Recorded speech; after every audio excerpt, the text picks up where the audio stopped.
o assassino, Barrabás o estuprador, Barrabás o pecador, Barrabás o sujo, ou Jesus, cujo pecado, cujo o erro, cujo crime foi dizer que é filho de Deus. Vocês querem libertar o homem que assassinou, que tirou vidas, ou vocês querem libertar o homem que vem para dar a vida? E a gente troca demais, Jesus. Troca demais. Celular e televisão, meu Deus do céu. A gente se deixa dominar. A gente está diante, Alisson, de uma geração dominada pela popularidade. A gente está diante, pastor, de uma geração que não tem conceitos sobre Cristo na mente e no coração, mas que os seus conceitos são os conceitos que eles ouvem dos outros. E quando a gente não constrói vida com Deus, tudo que os outros falam, a gente absorve. Quando a gente não constrói vida com a palavra de Deus, tudo que os outros falam, a gente acredita. E a popularidade tem tomado conta das igrejas. A popularidade, essa cultura pop imunda, tem tomado conta das igrejas. Mas graças a Deus que Deus tem levantado pessoas muito corajosas. Pessoas que não têm medo dos olhos de fogo, pessoas que não têm medo dos sons de trovão, pessoas que cantam, Senhor, me tira o medo que me faz dizer, Moisés, suba em meu lugar. Pessoas que dizem, Senhor, eis-me aqui. E é muito maravilhoso ver que isso tem acontecido principalmente no meio da juventude, que o vigor da juventude não tem sido em vão. Porque a palavra diz, jovens, eu vos escolhi porque vós sois fortes. E o que me deixa triste, pastor, é que a juventude não conhece essa força. Caleb quer dizer então que eu sou poderoso. Não. Mas o Cristo que habita em ti é. Então Jesus sofreu outra ferida, outra dor, que foi ser trocado pelo povo que outra hora estava estendendo tapetes para ele passar, para ele não pisar no chão. Pelo povo que outra hora estava gritando Hosana, Hosana, Hosana.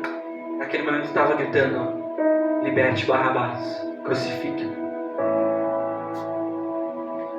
E ali Jesus sofreu outra ferida. Jesus então enfrentou o madeiro, uma cruz que não era dele, mas que era nossa. Ele carregou aquele madeiro diante de um trajeto muito difícil, íngreme, porque era no monte. A gente foi para o monte no final do ano, de mãos livres, e muita gente chegou lá ofegante. Imagina subir um trajeto 3 vezes mais longe, com uma cruz pesadíssima. E como eu disse, Deus nunca nos deixa sós. No momento que o corpo, a carne de Jesus fraquejou, Deus levantou um, diga, Deus levantou um sirineu. Esse homem sirineu, diante daquela situação, ele viu ali, ele foi chamado e começou a ajudar Jesus a levar a cruz. O que ele tinha com Jesus? O que ele tinha que ver? Uns dizem que seu nome era Simão, Simão Sirineu. Naquele momento, Deus colocou aquele homem para que Jesus sofresse pelo menos tomasse pelo menos um pouco de fôlego para continuar a trajetória. Sabe, Deus coloca pessoas do nosso lado para nos ajudar na trajetória. A gente tem que valoriza aquela pessoa que está do teu lado, caminhando contigo, que te diz vamos para a igreja, que te diz vamos para Jesus Cristo. Aquela pessoa que não passa a mão por cima de tudo que tu faz, mas que de vez em quando te dá um peteleco na orelha e fala assim, te liga, negrão, não rateia. Valoriza a amizade que fala assim para ti, eu não te quero longe de mim, eu não te quero longe de Cristo. É por isso que Jesus, quando mandava os discípulos, pastor, não mandava um em um. Ele era 12, poderia mandar os discípulos para 12 lugares diferentes. Mas Jesus mandava um ao lado do outro. Ou se um cair, o outro ajuda. Se um fraquejar, o outro vai ter força. E meu Deus do céu, a gente gente vê na Bíblia, a gente vê hoje em dia como o povo de Deus se reúne em Isaac. Vocês viram naquele show? Calculo 5.000 pessoas no mínimo lá dentro.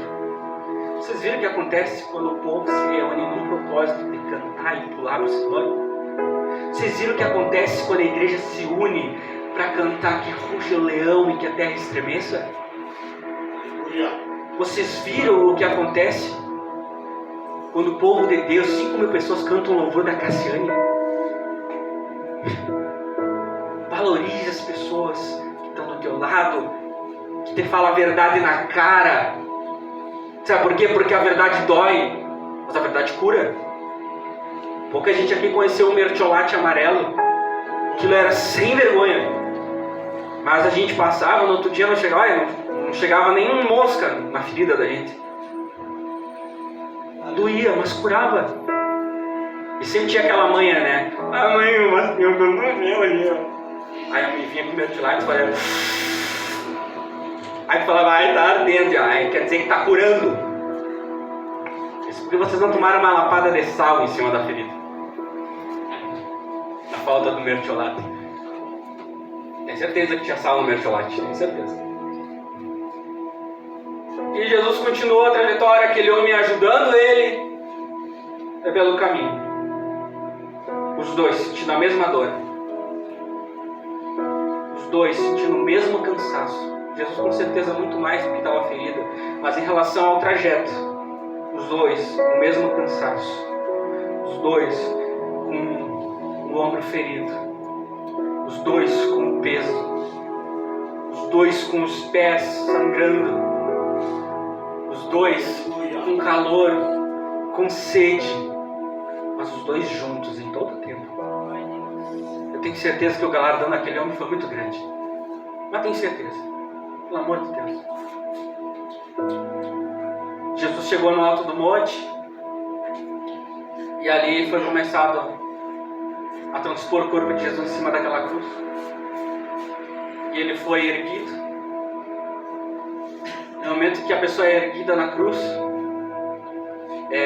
o estresse muscular e do diafragma é tão grande que não há espaço para o diafragma expandir e contrair.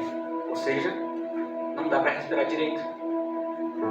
Tu imagina só, do lado de Jesus, de um lado tinha um ladrão, do outro lado tinha outro. Eles foram crucificados e não foram açoitados. Estavam padecendo dificuldade ali sem respirar direito. Tu imagina só, ser crucificado com as costas no último, em carne viva, com os pulmões cheios de líquido e sangue. Tu ser crucificado dessa forma. Se não bastasse o sofrimento da crucificação, o sofrimento dele foi 3, 4 vezes maior do que deveria ter sido.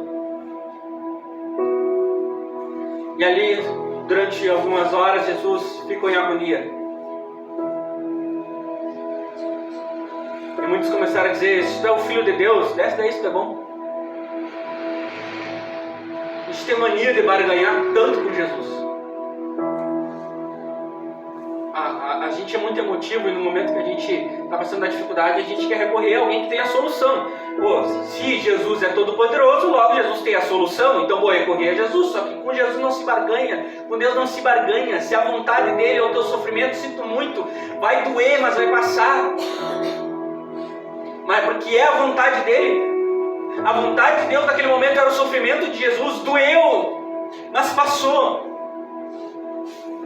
E ali as feridas de Jesus, o sofrimento de Jesus, naquele momento estava grande. E Jesus faleceu. Antes de morrer, Jesus disse, Senhor, nas tuas mãos eu entrego o meu espírito. E Jesus deu o último suspiro e morreu. E no momento que Jesus morreu, o véu se rasgou no templo, de cima para baixo. O véu que separava o santo do santíssimo lugar foi rasgado.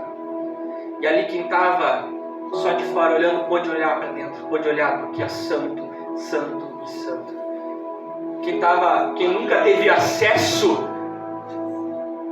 acesso a uma coisa, só tinha acesso a uma coisa boa, pôde ter acesso a uma coisa melhor ainda, que é o santo dos santos.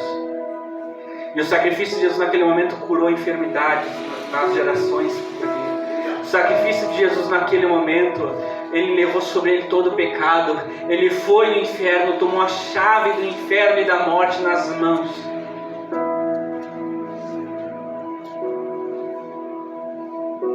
Os dias foram passando. 3 dias depois da morte de Jesus, Maria, sua mãe, vai até o sepulcro para limpar o corpo, para confirmar a exumação do corpo. E quando chegaram lá, não encontraram nada. E viram um homem, e aquele homem dizia: procura as mulheres, eu procuro meu Senhor.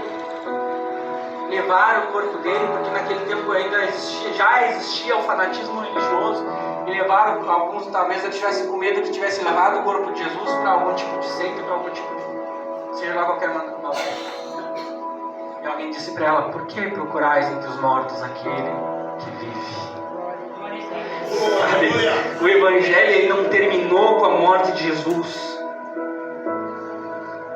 Mateus, Marcos, Lucas, João, Atos não são o fim do Evangelho. Não é uma história de Evangelho contada que passou, mas o Evangelho de Jesus Cristo continua vivo em cada um de nós, em cada um que levanta as mãos e diz assim: Senhor, perdoa os meus pecados, escreve meu nome no livro da vida. Continua vivo em cada um que diz: Senhor, entra na minha casa, entra no meu coração, entra na minha vida, faz morada. Continua vivo em cada um que vem aqui num culto, que num sábado podia estar em casa, mas vem aqui para dizer: só Tu és santo, Senhor, só Tu és santo, só Tu és santo. O Evangelho é vocês. Vocês são o bom perfume de Cristo, como a Bruna vinha dizendo, vindo para cá. Bom perfume de Cristo. E sabe, assim como as cicatrizes de Jesus. Eu amo falar isso, pastor. Eu amo falar isso. Não tem noção como eu amo falar isso. Assim como as cicatrizes de Jesus provam o amor dele por nós, as nossas cicatrizes também mostram o quanto a gente ama ele. Amém. Vamos melhorar para vocês aqui. Amém? Amém. Sabe o que isso quer dizer? Que quando teu coração foi rasgado por alguém que não soube valorizar ele, e Jesus te curou. Quando o teu coração foi esmiuçado por alguém que não soube o valor que ele tem, Jesus foi lá, juntou teus pedaços e curou. E nessas cicatrizes que ficam por causa das feridas causadas pelas decisões que nós tomamos, essas cicatrizes mostram o quanto tu ama a Deus. Porque no meio da dificuldade, no meio do coração esmiuçado, onde tu poderia simplesmente desistir de tudo, tu olhou para o céu e lembrou que existe alguém maior que poderia curar o teu coração. Sabe por quê? Porque quando aquele teu familiar que te menosprezou, te judiou, quando tu foi açoitado por amor a Cristo, e foi ferido, e não negou a Ele, essa cicatriz se tornou um sinal de algo maior, de que tu ama Ele. Sabe o que isso quer dizer? Que assim como das feridas de Jesus sai poder para curar, das tuas feridas também sai poder para curar. O que quer dizer com isso, Caleb? O melhor abraço é dado por aqueles mais carentes. Os melhores conselhos são dados pelas pessoas que mais passaram dificuldade. Os sorrisos mais bonitos estão no rosto das pessoas que mais choraram. Porque a tua dificuldade vai fazer tu ter valor pelos teus momentos de glória. Porque esse momento incessante, esse momento pequeno vai trazer uma glória inestimável para a tua vida. Não é eu que estou falando, é a Bíblia. É a palavra de Deus pura, perfeita, reta e viva. Sabe o que isso quer dizer? Aprenda a dar valor para as tuas cicatrizes, porque as tuas cicatrizes são as tuas histórias com Deus. Porque as tuas cicatrizes, as tuas feridas, são os momentos que foi só Ele e tu. Porque as tuas cicatrizes são como para Deus, são como um livro. Porque as tuas lágrimas são as palavras que tu não consegue expressar. E cada uma delas que tu derramou, cada uma delas foi colhida pelo Espírito Santo e foi levada até Deus. E Deus vai valoriza muito o sofrimento daqueles que amam a Ele. Jesus disse: bem-aventurado é aqueles que quando forem caluniados, injuriados, ou que forem açoitados por amor de mim. Grande será o seu galardão no céu.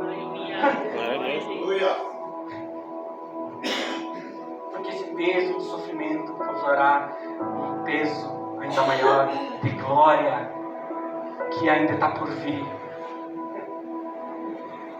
Ah, mas Caleb, eu sou muito tímido. Quando Deus queimar a tua timidez, tu vai ser uma voz forte e galardoadora no Senhor.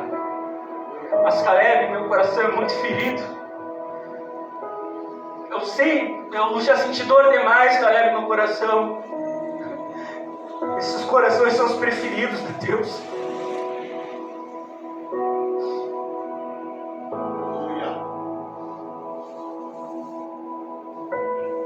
Os corações aflitos e abatidos são os preferidos de Deus. Já estou chorando já, que novidade. Sabe por quê? Um coração que entende o sofrimento, pelo menos um pouco, ele entende melhor ainda qual foi o sofrimento de Jesus. Tu foi traído, Jesus também foi. Tu foi injuriado, Jesus também foi.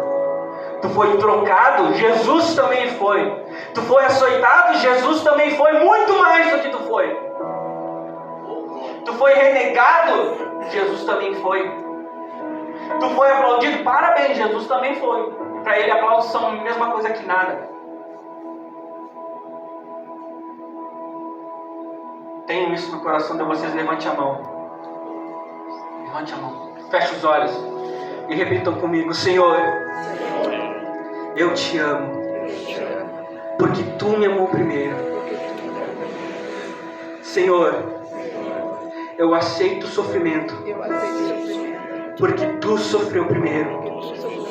Diga: Senhor, que das minhas feridas saia um poder para curar, porque as tuas feridas me curaram primeiro. Aleluia, fique de pé nesse momento, com teu coração aberto.